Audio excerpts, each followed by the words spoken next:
Hello, welcome to Engineers Mindset.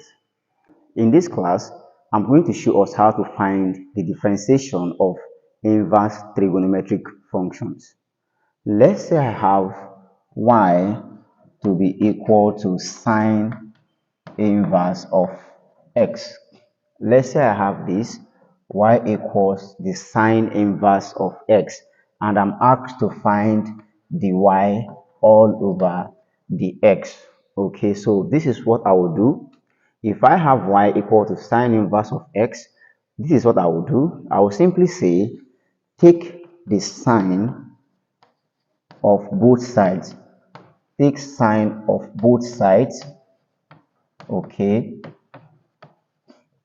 all right, so take the sine of both sides, and that simply means I'm going to take sine y equal to the law of an equation says whatever you do to the left hand side of the equation, you must also do that to the right hand side. So that is why I'm taking sine of both sides, simply because I have sine inverse here. I need to remove this inverse sign. Okay, so I will simply take sine of both sides to what eliminate this inverse sign here. So that means if I have sine y here, I will simply have sine of sine inverse of x. So I will simply have this. Okay, now recall from indices, if I have two functions having the same base and different power, what do I do from the law? Simply take one of the base and add the power. Okay, so this means I have here sine y is now equal to, of course, here sine is raised to the power of 1, and here sine is raised to the power of minus 1. So what I will do is this: I will simply pick one of the sine, which is simply sine, then I will add the power. Since they have the same base, sine and sine, I will add up the powers. The power of sine here is simply 1, while the power here is simply minus 1. So I'll put down my x times x. Okay, I have here sine y is now equal to, so this becomes 1 minus 1 simply gives us 0. So this becomes sine to the power of 0, put down my x, and of course we know whichever variable is raised to the power of 0 is simply giving us as 1. Okay, so this means sine y is now equal to sine to the power of 0 simply gives us 1. 1 times x gives us x, so we have x. So this simply means, this simply implies that x is equal to sine y from here. Okay, so from here, sine y equals x actually implies that x is equal to sine y. Now, if x is sine y, it means now that x is now a dependent variable, while y is an independent variable. So which means I can differentiate x with respect to y. And if I do that, I will simply have the x all over the y. Okay, so if I differentiate sine y, of course I will simply have cos y. Okay, now this cos y is equivalent to saying cos y all over 1 is still the same thing. Of course, any variable or any number divides by 1 still remains that same number. Okay, so I can actually turn this, okay, just like I can take the inverse of this, or take this denominator up and bring down the numerator, that's taking inverse.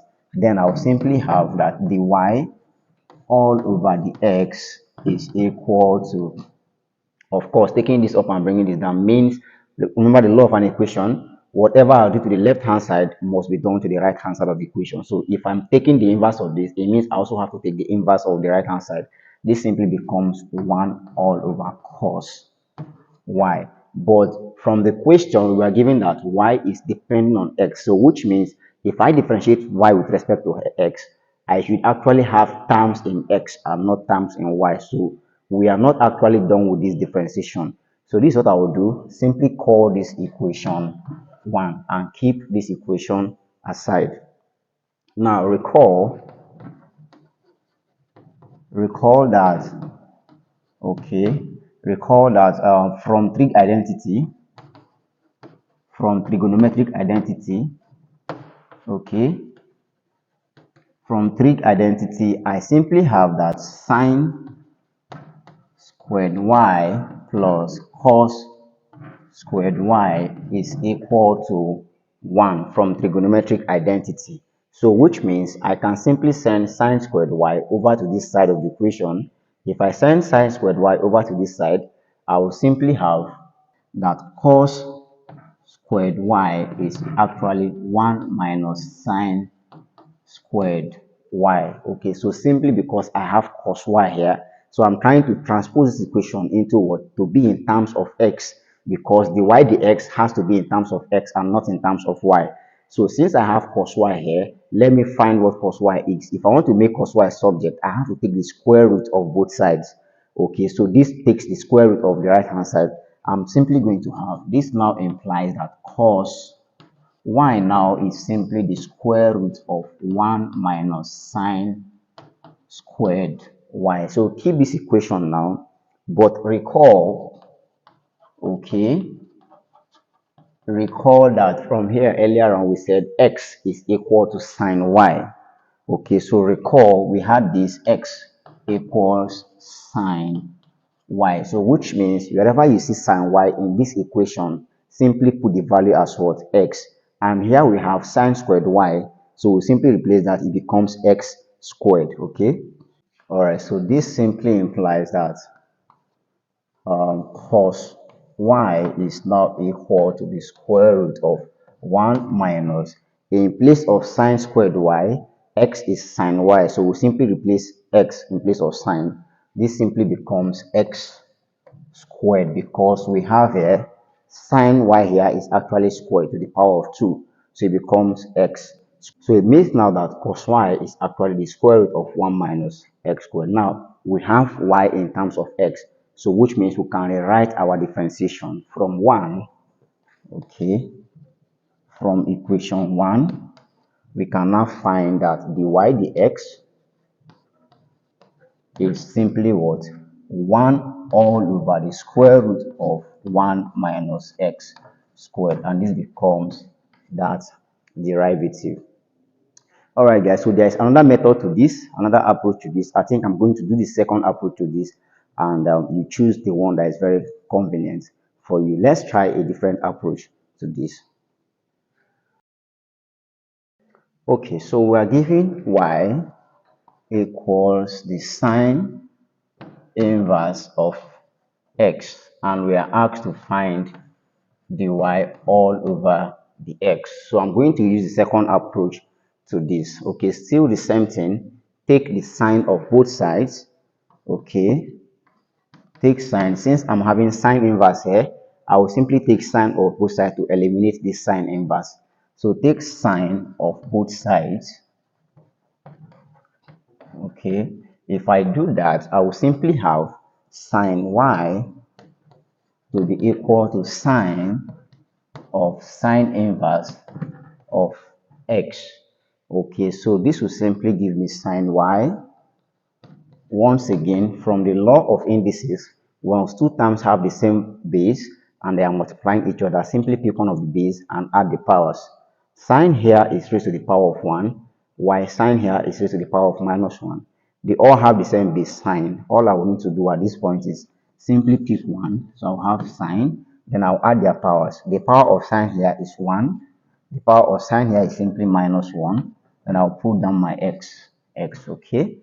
So this is now saying sine y is equal to, of course, this becomes sine to the power of 0 times x. And any variable to the power of 0 in mathematics is completely 1. So we simply have here that sine y is actually equal to x times 1, because sine 0 is 1. Sine to the power of 0, not forgetting, is 1. So we simply have this. So this now implies that x is equal to sine y. Of course, from here, sine y is equal to x. It actually means x is equal to sine y. So I said earlier, since x now is a dependent variable and y is an independent variable, I can actually differentiate x with respect to y, because x depends on y. So I can find the x all over the y, and this will simply give us what? Cos y. Of course, if you differentiate sine, you simply have cos. Okay, and I said earlier that this cos simply means cos y all over 1. It still gives you the same thing. Of course, any value divided by 1 still remains that value. but I am asked to find the y dx and not the x dy. So which means I can what take the inverse of this. I will simply have the y all over the x. If that happens, it means I must also maintain the same law on the right hand side. So I'll take the inverse of this. 1 goes up and cos y comes down. I will simply have 1 all over cos y. So simply call this equation 1. So I said at this point now, we have from the beginning y depending on x. So which means the y dx is supposed to give us a function in x and not in y. But here, I'm seeing the y dx giving us a function in y, which is actually not correct. So what we'll do is here, recall, we simply said x is equal to sine y. We said this x equals sine y. So this actually means, of course, it's still the same thing, that sine y is also equal to x. Just a bit of rewriting the equation. Sine y is equal to x.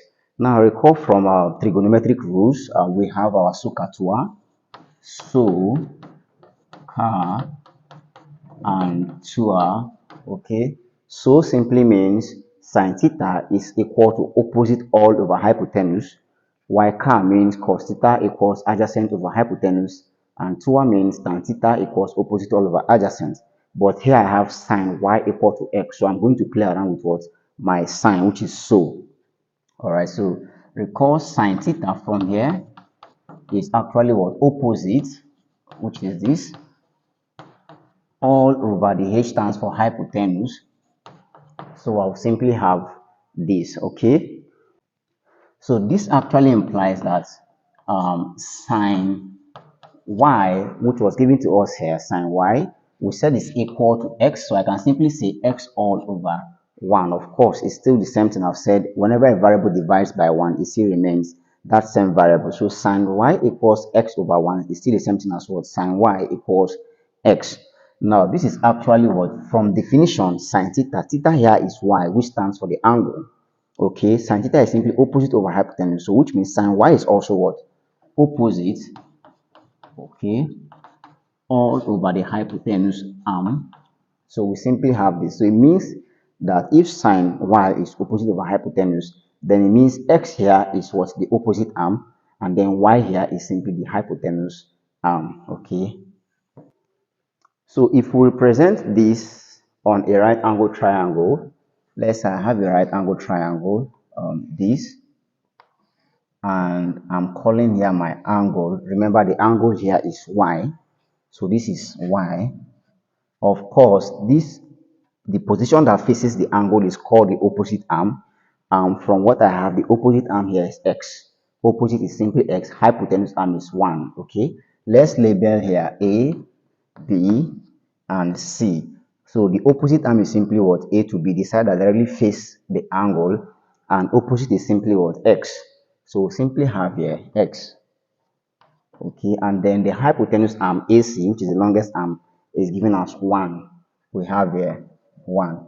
But we found that the y dx is actually 1 over cos y. So we need to transpose this to be in form of x and not in form of y. So we need to find what is cos y. So from what I explained earlier, cos is actually adjacent all over hypotenuse. So if I want to find cos y, I have to look for what? The adjacent arms, because I know the opposite arm, I know the hypotenuse arm, so I need to obtain what? This adjacent arm. Okay, so of course, from Pythagoras theorem, from Pythagoras theorem, okay, from Pythagoras, from Pythagoras theorem, I simply have the square of the hypotenuse arm, which is here, AC squared, is equal to the square of the two adjacent sides. So have here AB squared plus this side BC squared. Okay, so I have this. Okay, so AC is actually what? 1. So I have here 1 squared, and that's equal to AX, AB. AB is actually what? X. So I have x squared, okay, plus BC is unknown, which is the adjacent arm that we are looking for. So plus BC all squared. So if we simply make BC subject, BC squared is actually what? 1 squared, which remains 1 minus 10 x squared over here. Positive sign causes an equal to sign gives us negative. So we have minus x squared. Okay, so to make BC subject, this is actually BC squared. It means we need to take the square root of both sides.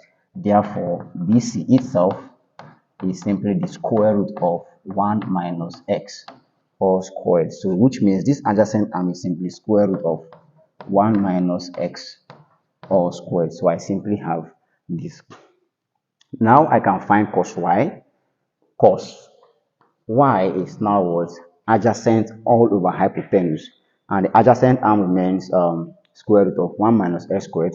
So I'll simply have root 1 minus x squared all over hypotenuse. The hypotenuse arm is simply 1 all over 1. So this simply means that cos y is actually the square root of 1 minus x squared. So if I know cos y now to be this, all I need to do is simply what? In place of the y dx, put in the value for cos y.